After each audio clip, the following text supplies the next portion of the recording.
So the title is Sawubona. Last week I shared with you the story of a tenured black woman who lost her university professorialship because she wore a hijab over the advent of 2015 in solidarity with her Abrahamic sisters. And in part, as she put it on Facebook when she posted it, and she did this quoting the Pope of all people, she did it because she said, "We worship the same God." It was an act of what she calls embodied solidarity. And there's a film about Professor Hawkins and the events that I just mentioned. And appropriately, the name of the film is entitled Same God. Same God. And good news, on February the 15th, Wednesday night, here at the church, after our potluck that we have together, we will be screening Same God and inviting our community. And I'm going to be inviting a special guest, hopefully will be able to come, who's actually, we've heard from this person before, and they've written a book on the theology and philosophy of embodiment. So it should be a really informative time. Well, in reflecting on the implications of embodying solidarity last week, I asked the question. I said, this question has been bugging me. It's been kind of pesky. It won't let go of me. The question of how deep must justice go to truly be justice? Can I truly embody justice if I do not stand with those suffering? Can I truly stand with those who are suffering if I do not ultimately know something of their suffering? And can I truly know something of their suffering if I do not experience something of their suffering? It's a big question. It's difficult. And as I asked those questions, I reminded us what Dr. Hawkins believes herself. She says, suffering with requires our entire bodies. Suffering, she says, suffering from a distance is not solidarity. Theological solidarity is not solidarity at all. Now, today I'd just like to look at one small part of the answer to those questions. And the part that I'd like to talk about is simply empathy. Empathy. That is, can I see enough of me in the person who is suffering to be able to suffer alongside and then seek justice with them from a place of fuller understanding? Now, we're going to begin this exploration with a Sanskrit word. Don't worry, it's one you probably all know. The word is namaste. Ancient Sanskrit word that essentially means the divine in me honors the divine in you. Now, from a purely linguistic perspective, and the way I just pronounce linguistic, you never know my first degree's in English, but that's why we're going there. English geeks can just follow along with me. When you break that word down, nama actually means bow, as means I, and te means you. So I bow you, or I bow to you. And the larger meaning of the word, however, is much greater than the simple concept of just humbling, just humbling yourself in front of someone, even though it is certainly part of the meaning of it. Namaste encapsulates the understanding that we all are one. The way that I see it, that's the very essence of what we've been trying to talk about, embodying solidarity. Embodying solidarity is seeking to understand that oneness. It highlights the reality that beneath the outward appearance that make you seem that you are different from others, you are made of the same stuff as others. Or as Carl Sagan once would put it, we are all made of star stuff. Or as singer-songwriter Pink once put it, we all bleed red.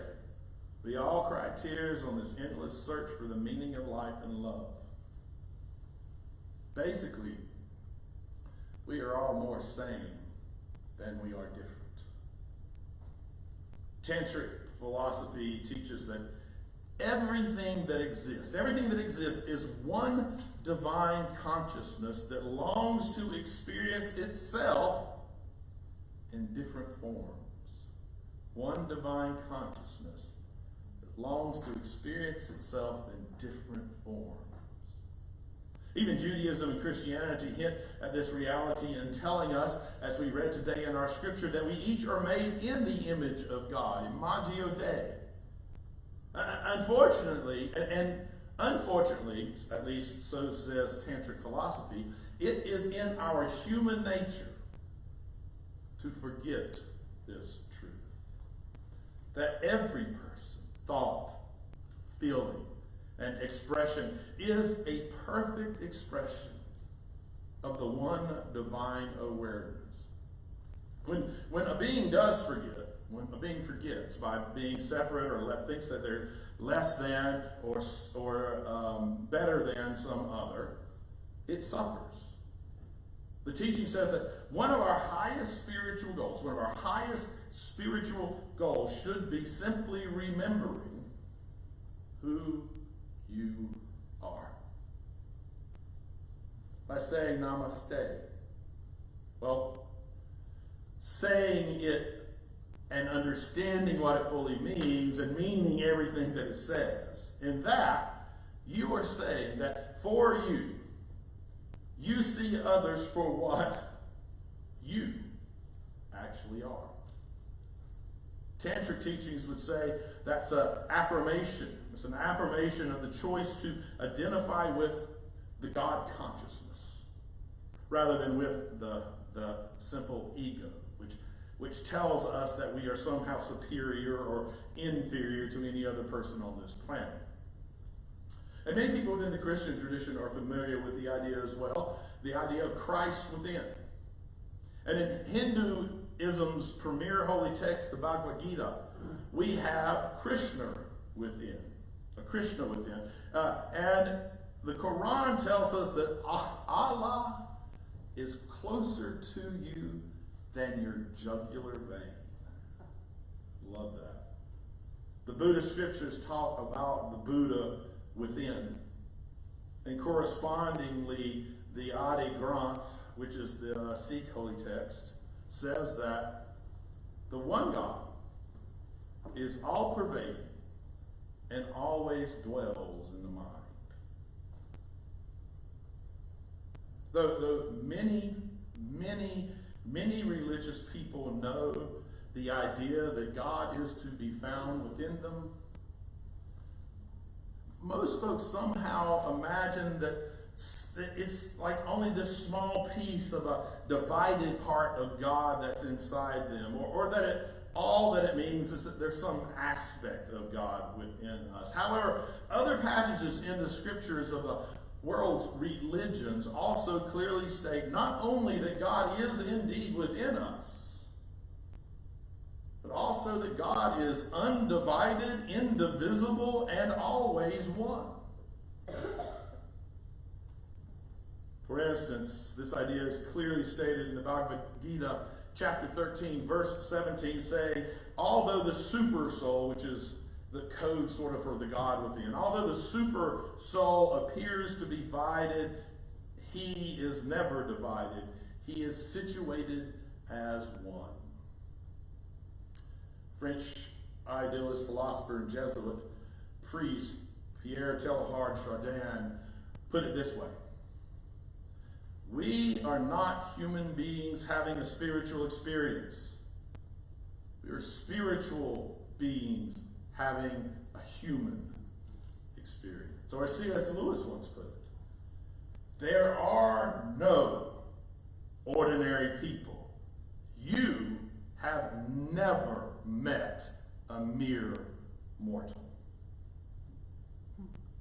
The reality is that it is somewhat surprising that more people don't live life with this namaste perspective. As you've already heard, most spiritual practices have some form of it.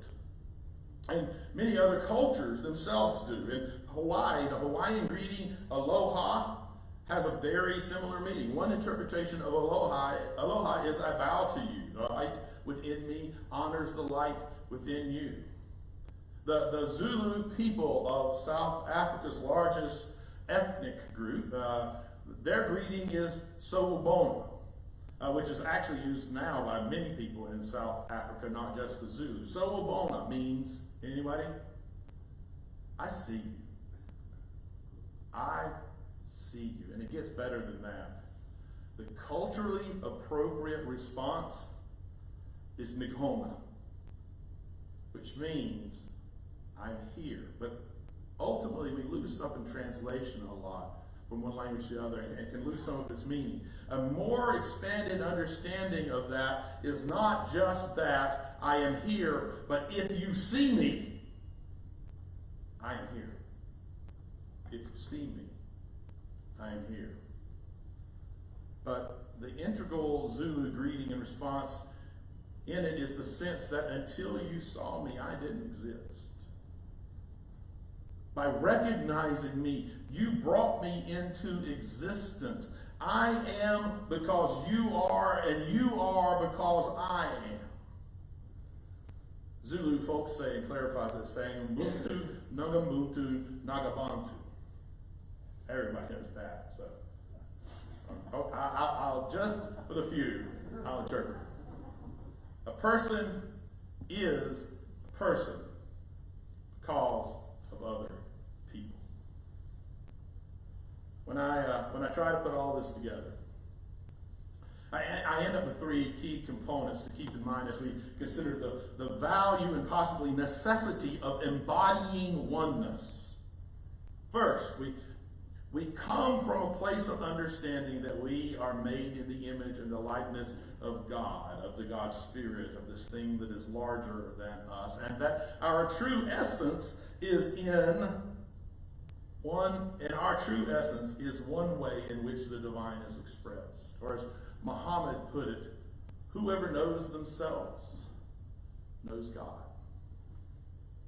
And second, we must recognize that truth I just said, that truth is not just about ourselves, it is about each other. And not just some each others, all of the each others. And finally, and I would argue most importantly in this, we must not only recognize that reality, but we must act on it accordingly. We must act on it. When we become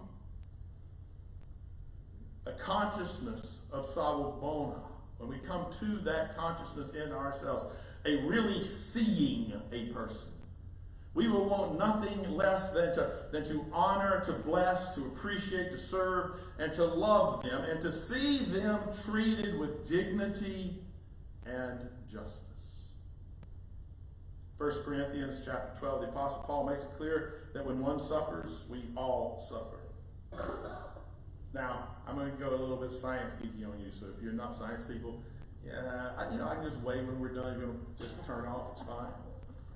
See, science has even begun to hint at this reality that I'm speaking of, this connectedness as well. The fact is that it may be much more than just a theologically and philosophically sound perspective. It's beginning to look like it is also a biologically sound perspective, an astrologically strong perspective. The phenomenon that I'm alluding to is called quantum entanglement.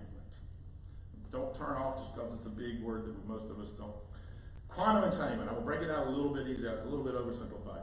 Basically, it seems to be suggesting that the entire universe is really a unified and inseparable oneness. Entanglement is the quantum mechanical property where if two protons occupy the exact same space and time, they essentially become a single unified whole, or they become quantumly entangled. And then further research has shown that if you separate them 1 thing called non-locality ends up. You can separate these two that have been quantumly entangled. You can put them on opposite sides of the universe, and what one of them does instantly affects the other one. Quantumly entangled through space and time, they seem to have instant communication with one another, as if they were one single entity. It makes Carl Sagan's perspective that we are all made of star stuff all the more intriguing. The Big Bang singularity suggests that the entire universe once occupied the same point in space and time before the Big Bang. And as we just heard, quantum entanglement tells us that when quantum particles occupy the same space and time, they become quantumly entangled, able to impact each other without regard to space and time. So every atom in the universe is entangled with every other atom.